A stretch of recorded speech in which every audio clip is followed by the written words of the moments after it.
Hey, it's Benji Cole, son of Al Cole from CBS Radio and host of the syndicated talk show, People of Distinction. The talk that gives you an in-depth view of some of the most dynamic, intelligent, and successful people on the planet. Run to our website, alcoleenterprises.com for more info. Email me at benji@alcoleenterprises.com if you'd like to get involved with what we have going. And as always, please continue to like and follow our broadcast because People of Distinction is a nationally and internationally syndicated show because of listeners like you. Our shows are available across all major podcast distributors as well as YouTube. And if you keep following, we're going to continue to put out the content.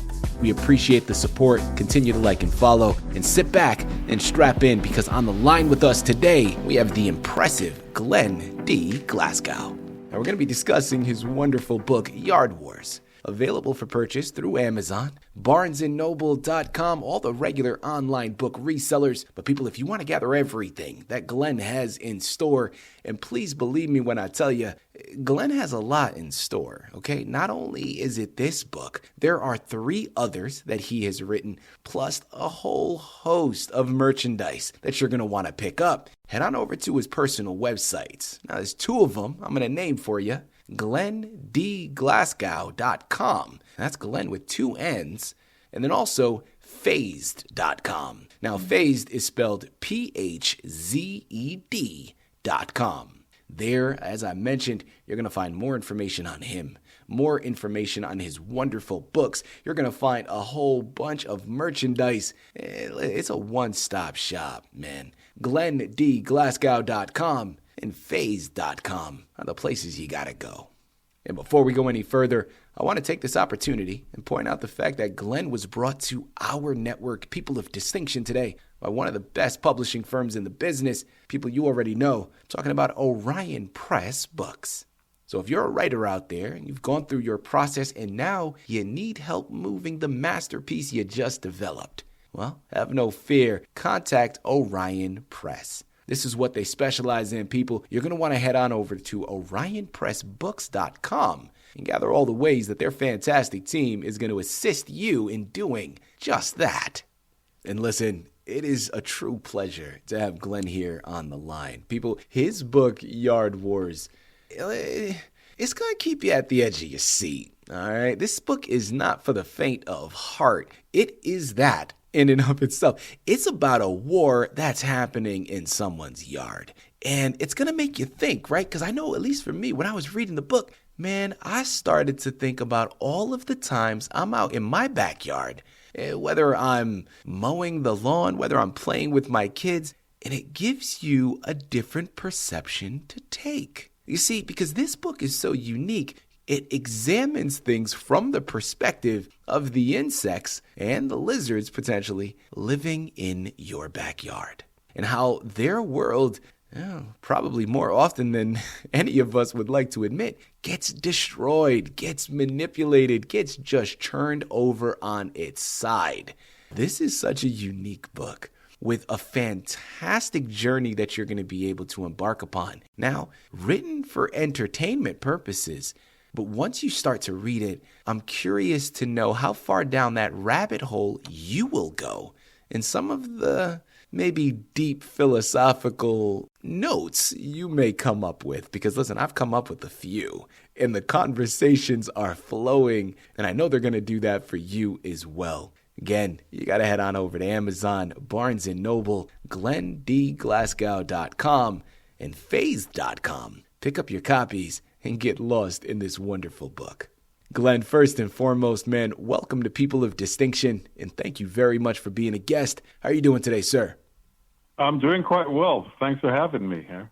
Absolutely. Glenn, listen, man, this is a pleasure to have you here. I love what you've done by comprising this book, because I'm telling you, brother, it is so unique. It's refreshing. It reminds me to a certain degree, and I remember seeing this when I was doing research and preparation.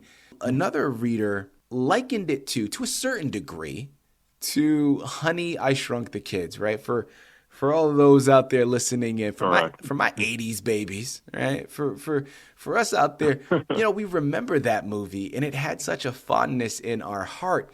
But this is not a family book. I mean, you take war and definitely heighten it. This is what it is. So I love what you've done here by comprising this book, man. First and foremost, I want to jump into really your background as a writer and what inspired you to embark upon it. So when did you first realize that you wanted to be a writer? I think it started with my lover for cinema, actually. I remember seeing The Wizard of Oz when I was a kid back in school, and it just mesmerized me. I picked up a book at school, from the school library, and it was talking about how the movie was written and how it took some time between, the black and white scenes and the color scenes. And it was just fascinating to me to see how all that was done. From that point on, it's been a journey of just loving the cinema and seeing the thought process of how movies are actually made. The imagination of these people putting things together really inspired me. Yeah, absolutely. Well, talking about this book, Yard Wars, how long did it take you to write the book? This one took me a little over 2 years, as I was hospitalized for about 4 months.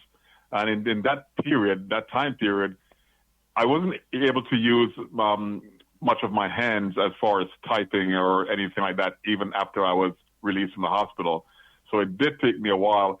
And once I got out and I started writing again, having to shuffle, life and work, getting back to work and therapy, all that stuff, it took a total of about 2 years to get everything together. Wow. And what inspired you to write the book?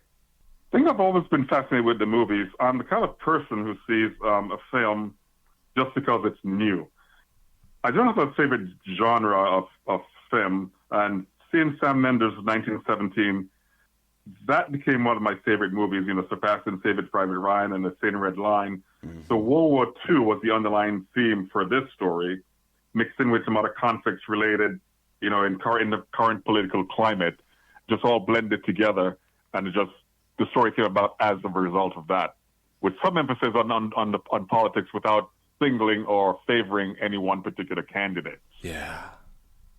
I love it. Well, listen, as I mentioned in my opening, man, as I was reading, there were definite moments or messages that were coming to my mind. I was diving down that rabbit hole and I'm pulling them all, but I want to hear it from you. What about the key theme or message of the book? What would you say that is? See, Mary Angelou once said, when someone shows you who they are, believe them the first time. And this would be, to me, the single message, the theme, actually, for the main character, Oscar.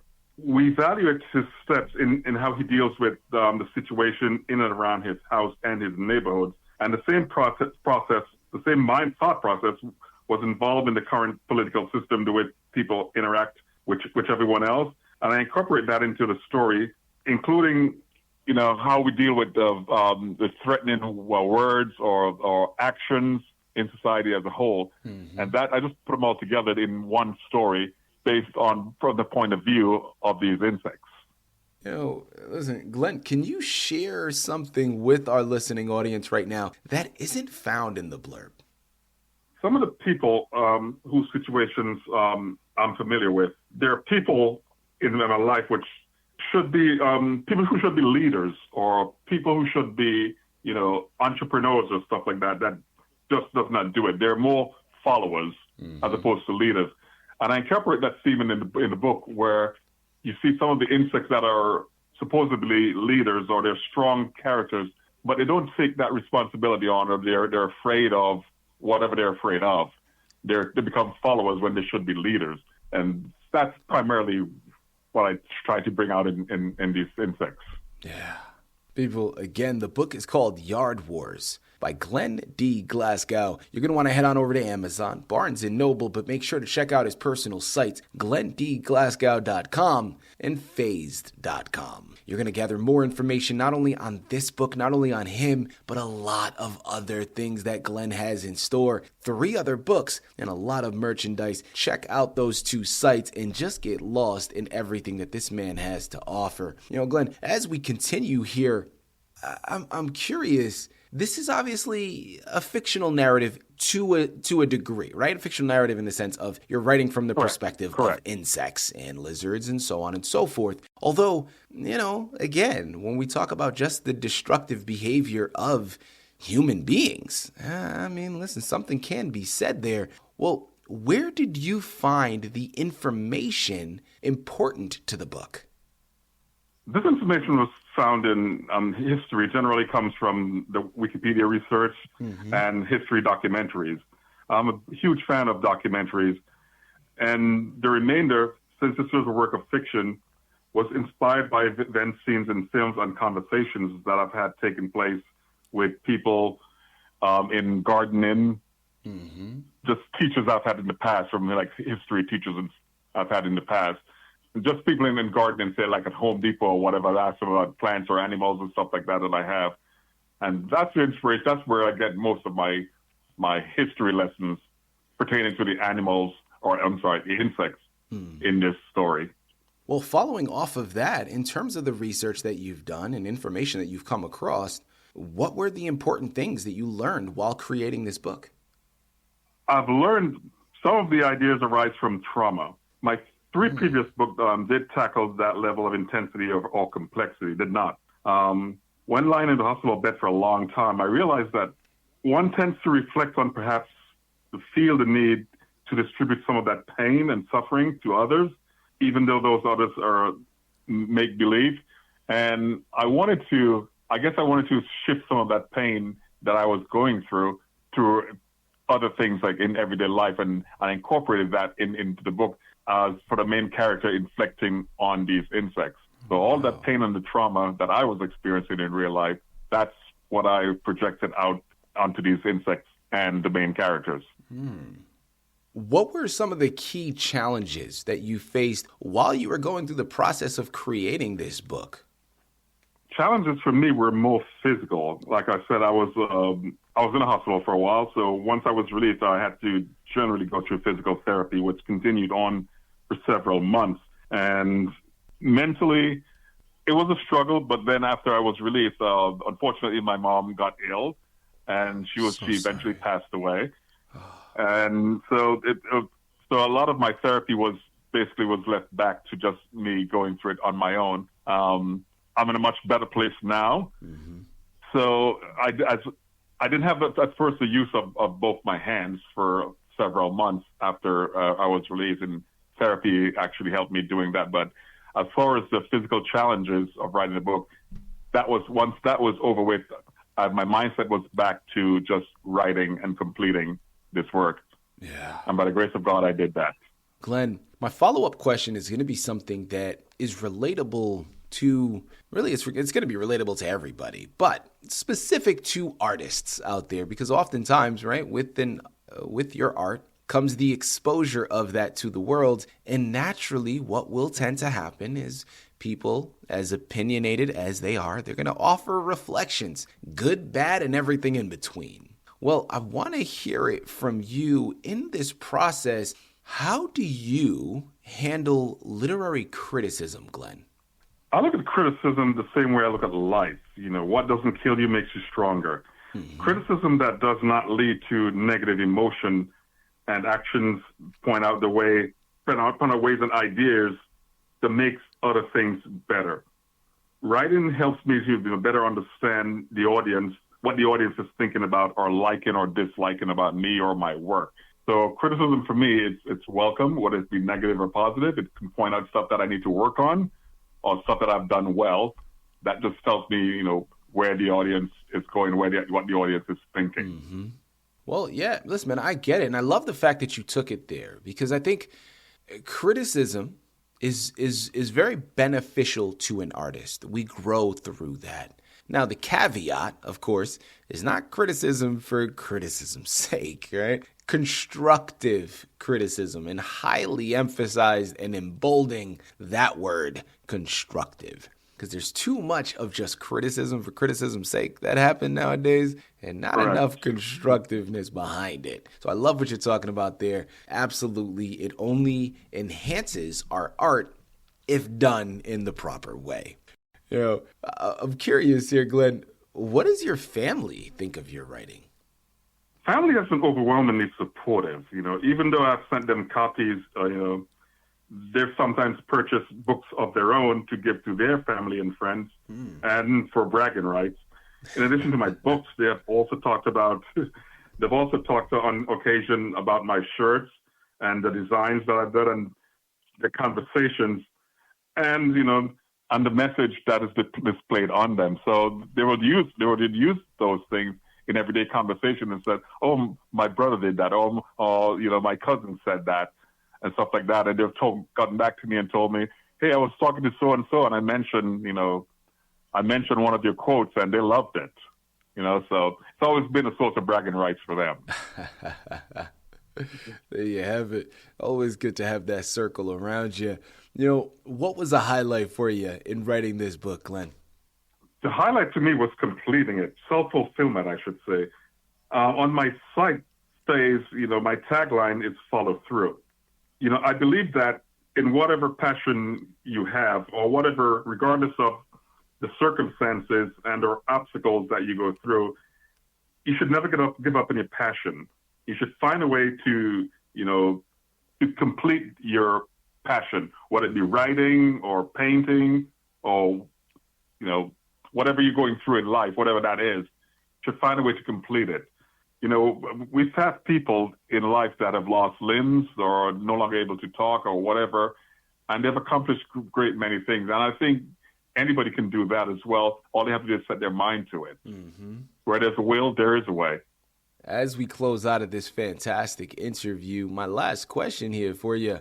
We live in a digital world, so I want to know, and I know my listening audience wants to know as well, are you on social media, Glenn, and can your readers interact with you at all?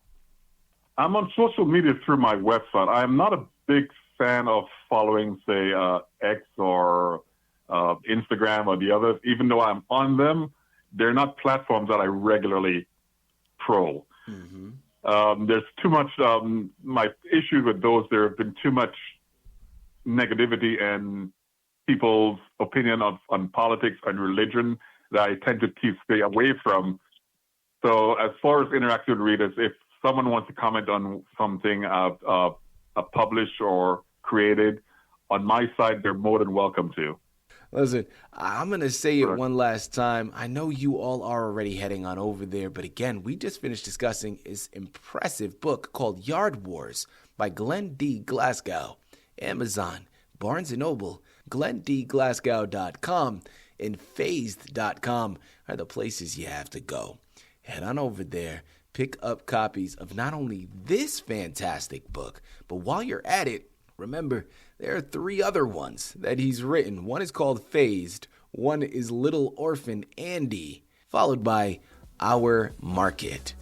Head on over there today. Get lost in every single one of them. Glenn, this has been a true pleasure, man, an absolute honor. Thank you once again for being a guest on People of Distinction. Thank you.